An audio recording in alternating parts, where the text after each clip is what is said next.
Welcome once again to Cricket South Africa on 99.94 DM. I'm Neil Manthorpe and my co-host is Lungani Zama. And we are going to talk about a couple of things in this episode. We're going to talk about the ongoing T20 series between India and South Africa, which is taking place at the moment. South Africa have just lost their first T20 series in India. And there's a third game coming up.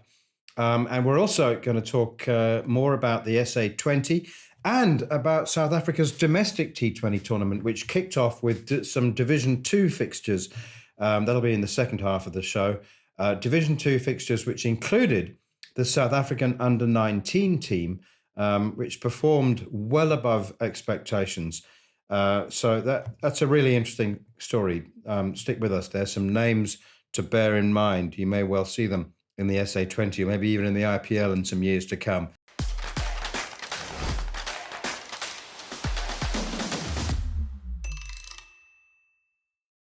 But Sams, let's start with the T20I series in India.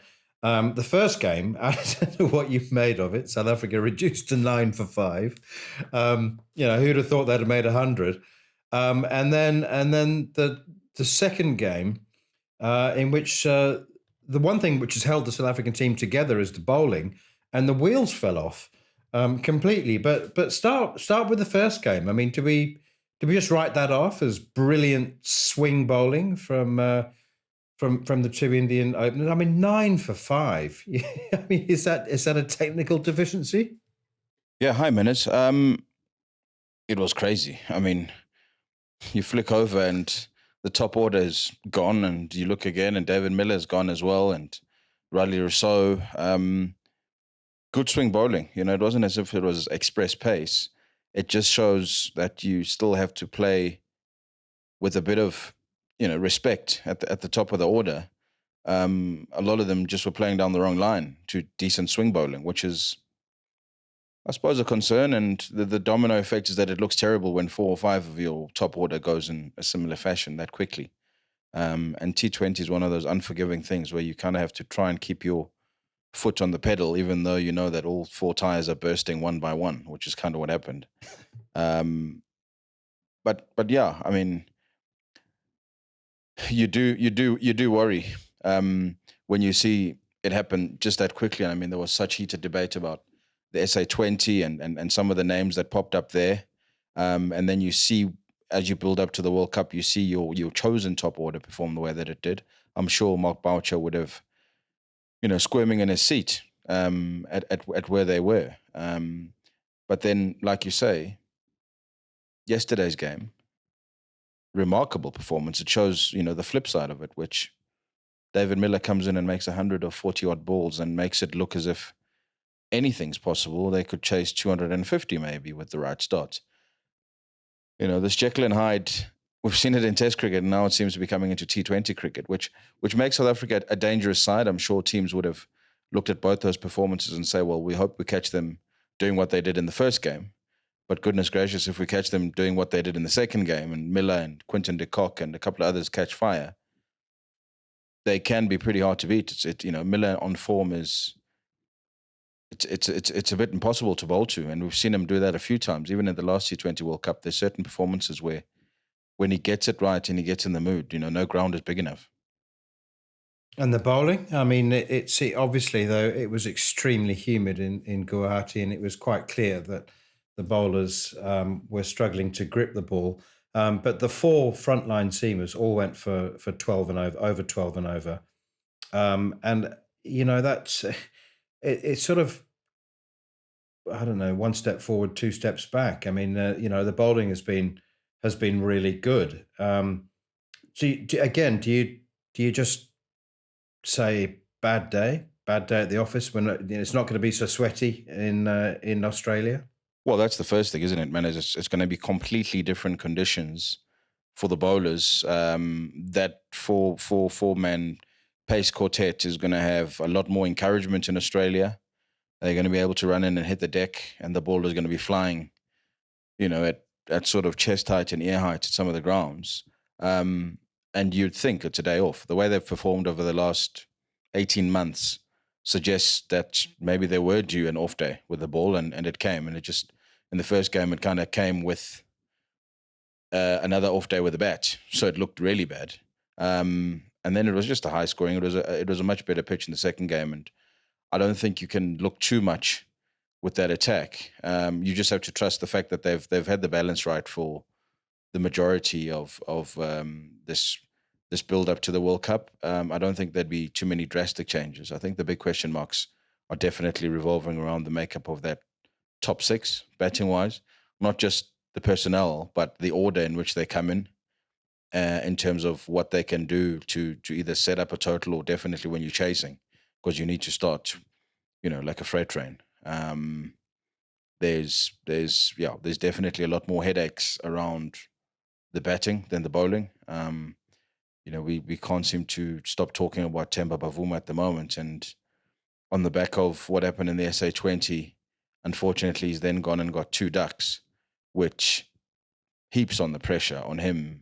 Not maybe for this third game, but going into the World Cup, you do feel there's going to be some tough conversations, some tough decisions made around that team. Rassie van der Dussen was injured for this, but he's racing desperately to make Australia.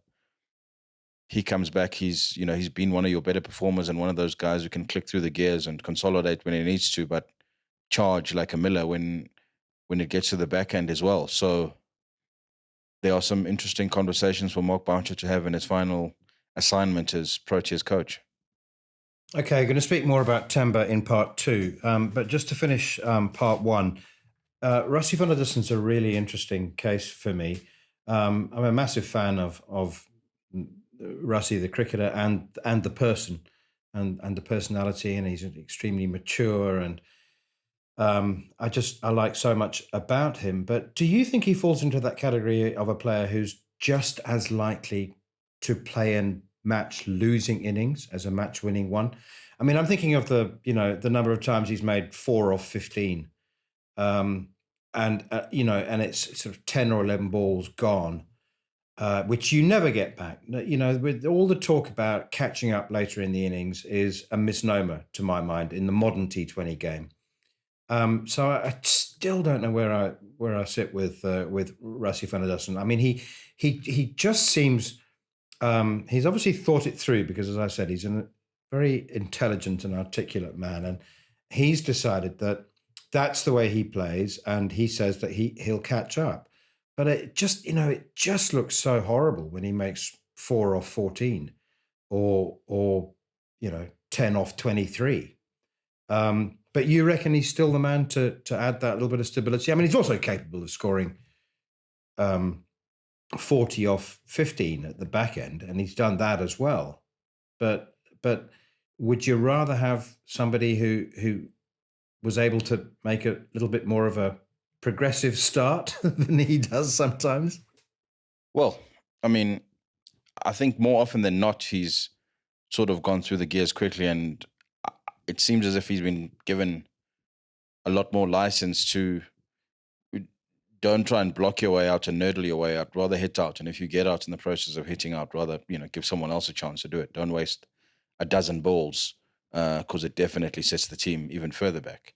I'm like yourself. I really enjoy Rassie the person. I think his energy is good for the team. His demeanor under pressure is, he's unflappable. He's gone through the system, and he's played cricket that matters to a man and his dog, and he's played stuff that matters to millions, and kept pretty much the same state of mind. It's play ball, see ball, play ball, and that's important. And I think he would say that he's probably playing the best cricket of his life at this point. He knows his game better than he's ever known it, and he's able to shift between formats. And I think this whole team, there's quite a few people on the other side of 30 who know that the clock is ticking to try and win something for South Africa. Never mind Mark Boucher, who's his last assignment.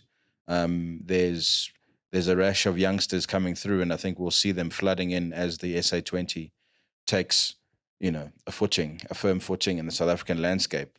So there will be other options. And I think if you look at those guys like Rossi, Temba, they're at a certain age, even David Miller's 33. So this is the time, this is the time to use all that experience. And they got close at the last T20 World Cup, net run rate, but now is the time to really utilize the experience and use it on the biggest stage and take South Africa to places that they've been dreaming of and they just haven't been in major tournaments. And why did they go out on net run rate in the last T20 World Cup? I mean, it was a... Come on. They bowled Bangladesh out for 86 and Rassi Fanadasan, thought that they could get there in leg byes. Yeah, well, I mean, look, if we're honest, that pitch against Bangladesh was trickier than it looked, and a few guys went trying to press the pedal too quickly, and there had to be a bit of a sensible innings by Temba Bavuma to get them over the line. Anyway, there was a bit of bad luck in terms of when you go out on net run rate. It's just one of those things that you can control, but you can't really. And I mean, the way they played against England, trying desperately to win by enough to sneak in, shows you what could be done. But obviously it was just too late, and other results had to go their way. So it was unfortunate. But the margins are that small. When you go into two groups and you're playing against good teams, one really big performance can come back and help you dramatically. Okay, we'll take a short break, and when you come back, we'll talk more about Temba. You're listening to Cricket's Conversation on 99.94. Whatever your team, we have the show for you on podcast, YouTube, or on the 99.94 app. We have India, England, South Africa, West Indies, and now Sri Lanka covered. If you want to find us, the best way is to follow us on social media at 9994DM by downloading the 9994 app or Google 99.94 on podcast. We speak cricket. Okay, so let's talk about Temba Bavuma. You mentioned in the first half that he'd made 2 noughts in the first 2 games in India. If he'd made 2 first ballers, a lot of people would have been saying, well, that happens in cricket. But those 2 noughts spanned 11 balls. And my goodness me, look, if anybody doubts, they can go back and look at previous episodes to know where I stand on Temba and his importance to South African cricket. But I can't help feeling, and he's also one of the strongest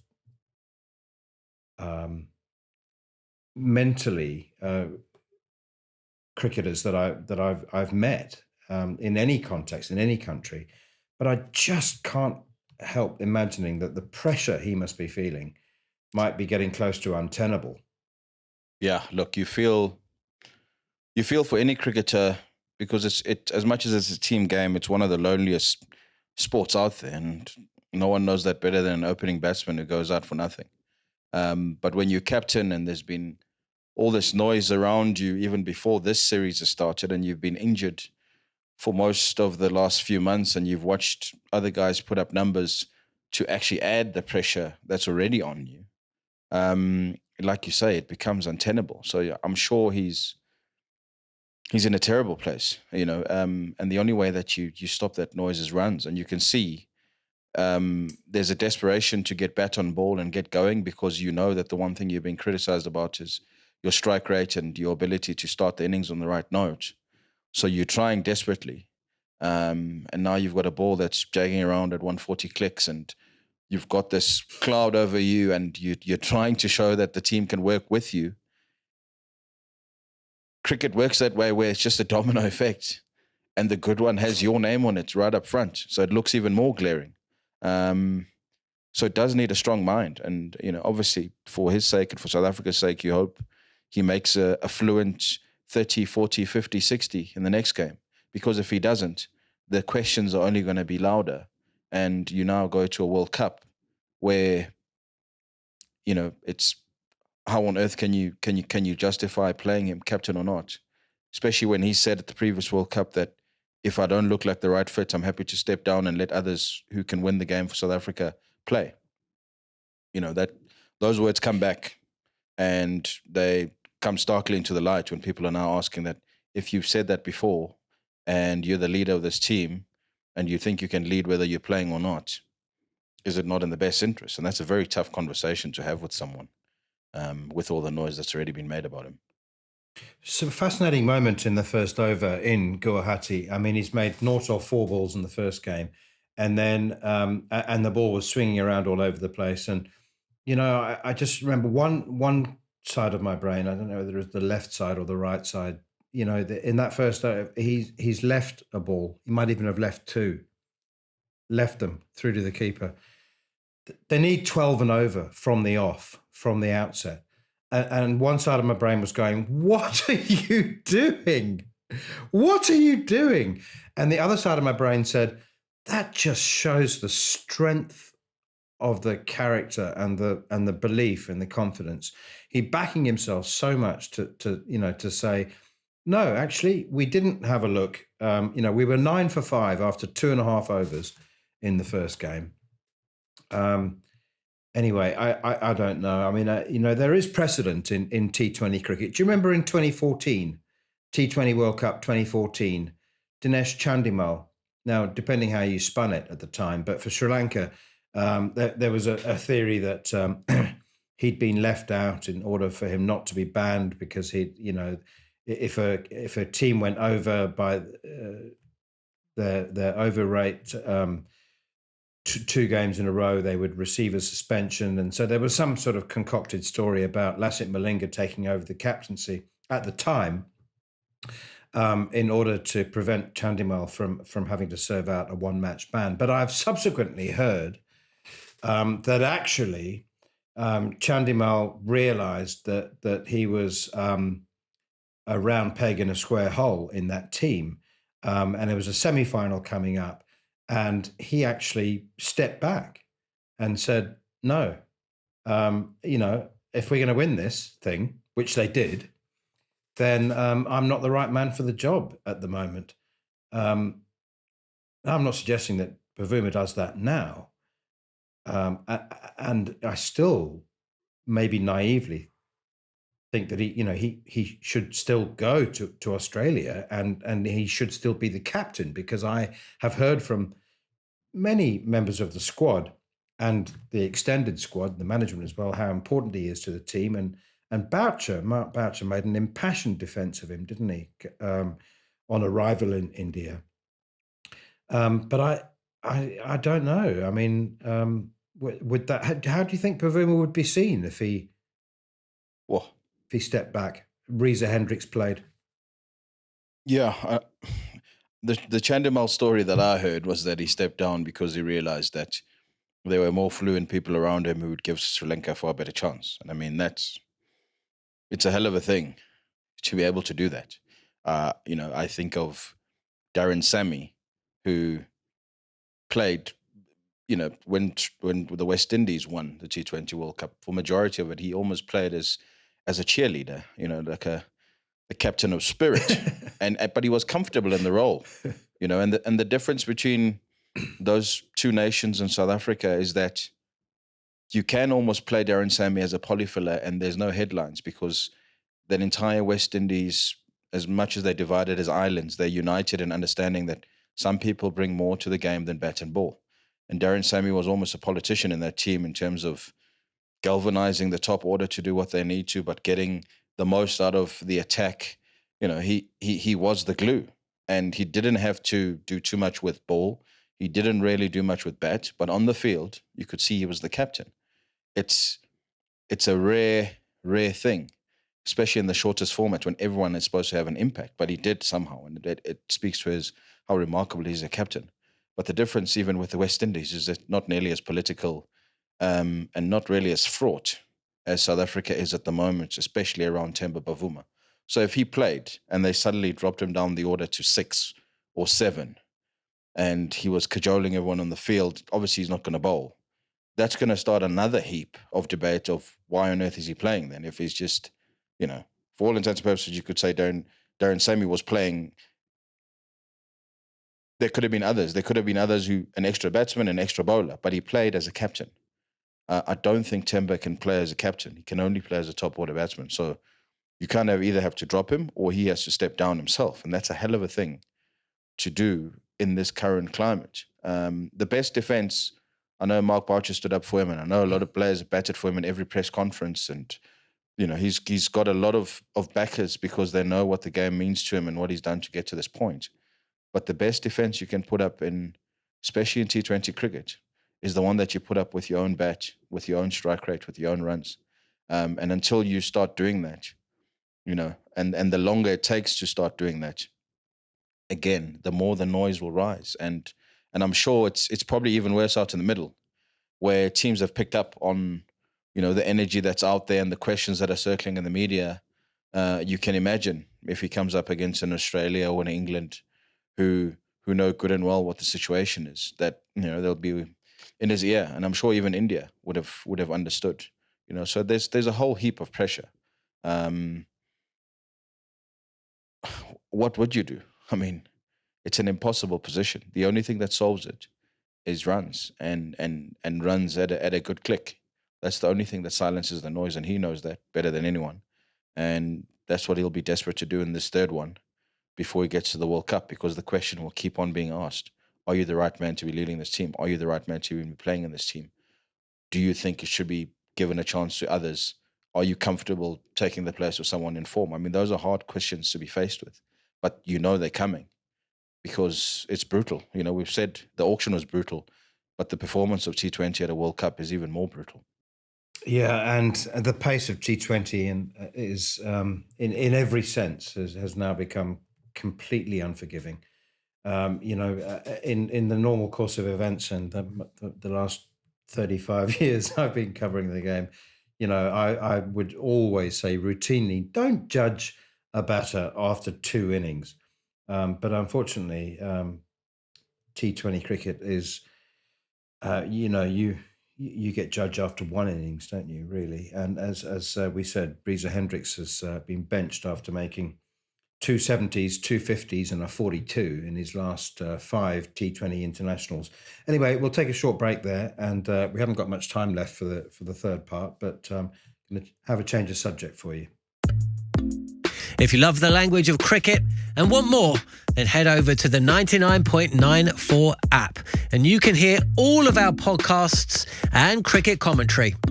We're adding new shows all the time and covering cricket series from all over the world. Be the first to hear all of our announcements by following us on social media at 9994DM. Welcome to Cricket's Conversation.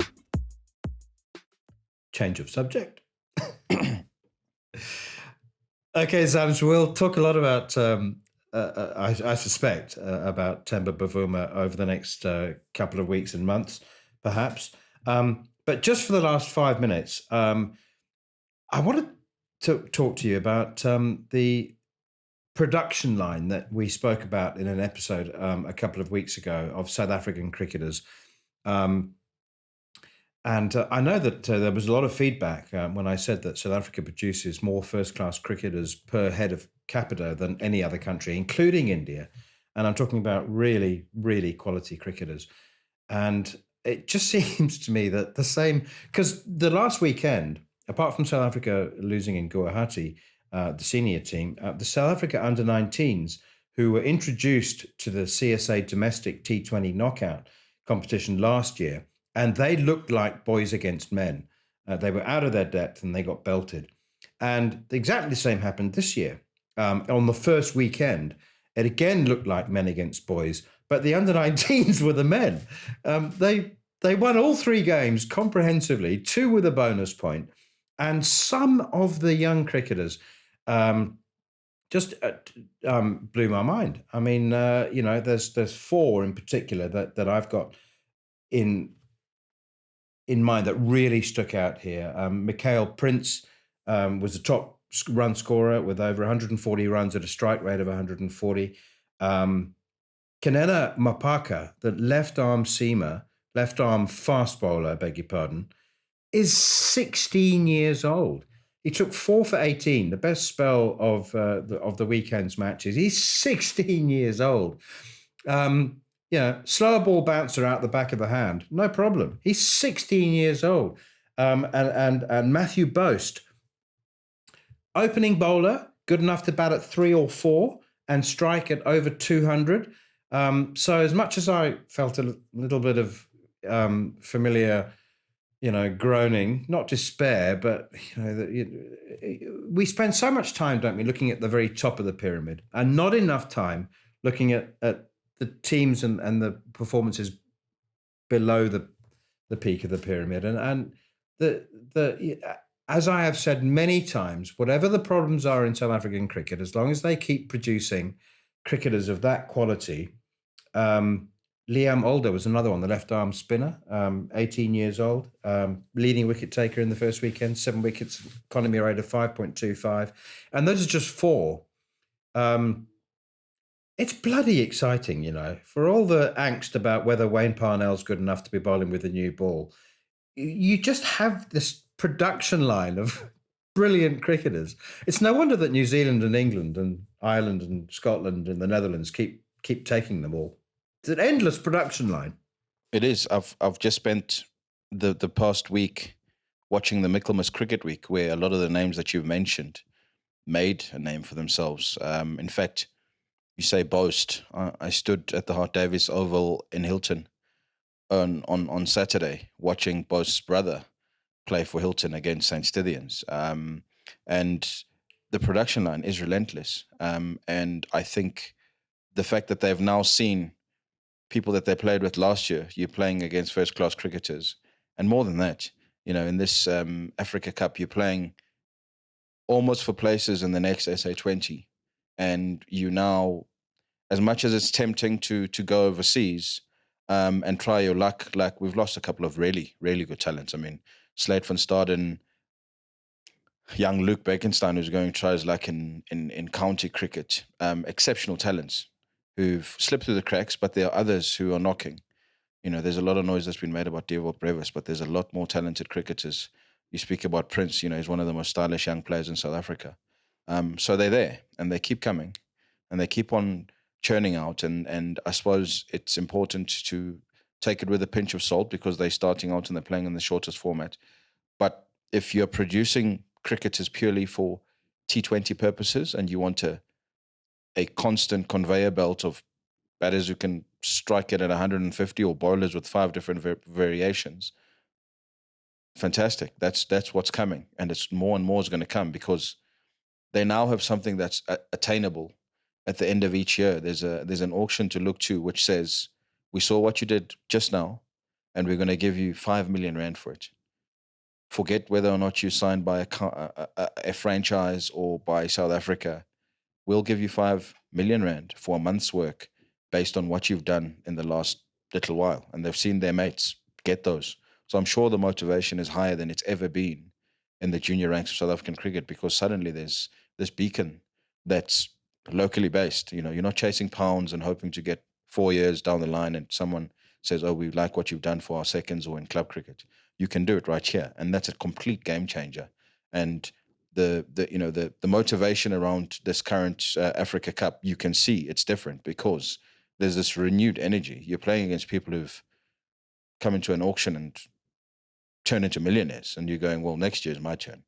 So I'm going to dominate you and show that your franchise got it wrong by picking you. It's a full-on slugfest, and that's great in one sense for the tournament and where it's going to grow, and for South African cricket to have options.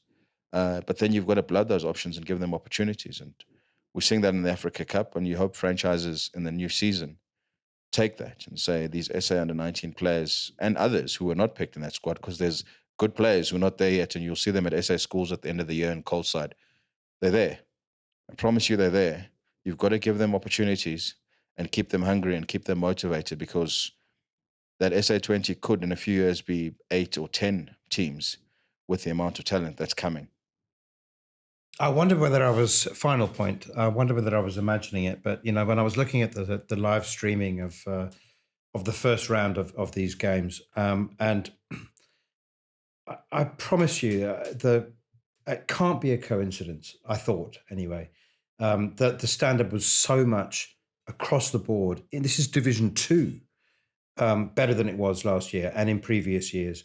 And I just couldn't help reaching the conclusion that the SA20 player auction has changed everything, because whereas players in South Africa's Division 2, you could tell them, well, you know what, a couple of good performances, eye-catching performances, and you could end up with an IPL contract. That's ridiculous. It's like you and I talking about Jack and the Beanstalk, and it's you couldn't imagine. This auction has just taken place right here. They've seen Tristan Stubbs go for 9.2 million, and a bunch of guys go for millions, and Donovan Ferreira, who's a largely unproven youngster, go for over 5 million.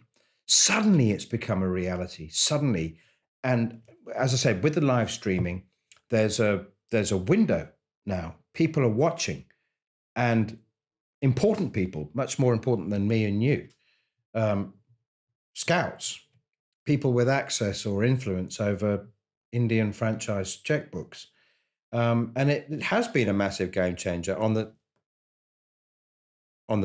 downside is that all the players that I've just mentioned haven't played a first-class game. And you can't help wondering whether they ever will. Well, their teammate is a multimillionaire already, man. It's Dio Brevis. He's barely played red ball cricket in South Africa. He's made millions in India. He's going to make millions more for Mumbai Indians, Cape Town. There's a new path. There's a fresh injection of optimism to be a South African cricketer that stays in South Africa. And I promise you the weather is better, and you're going to be playing in January, February in South Africa. You can still go and play county or whatever other league that you can around the world. That it's there. And they see it, and they know that it's attainable, and it's fantastic. It's fantastic for the game. It's fantastic for a young kid coming in to realize that you can do it right here. And the concern is that you don't even need to go all the way to the top and play for South Africa in order to change your life. That's something that needs to be monitored. Otherwise, we do slip the way of the West Indies, where then you're producing T20 assassins who only deal in T20. And that's what Brevis already looks like he's carving out. No interest in a test cap. Just, I will play T20s around the world and I'll make millions and I'll be comfortable. And there's some players who've done that. Cameron Delport did it. I saw him at a golf day the other day. He's done that for years. He told the Dolphins, I'll not sign another contract as a permanent player. Just give me tournament by tournament, and I'm going to do the same around the world, and I'm going to make enough money. He probably makes $200,000, $300,000 a year comfortably. And every now and then he gets 200,000 in one tournament. That's the blueprint. These short gigs for players who can strike at a remarkable rate. That's what they're doing. And, that's the new game. So good luck to them. Good luck to you too, mate. We'll chat again very, very soon. Much to discuss over the next few weeks and months. But for now, thanks for your time. Cheers, Manners.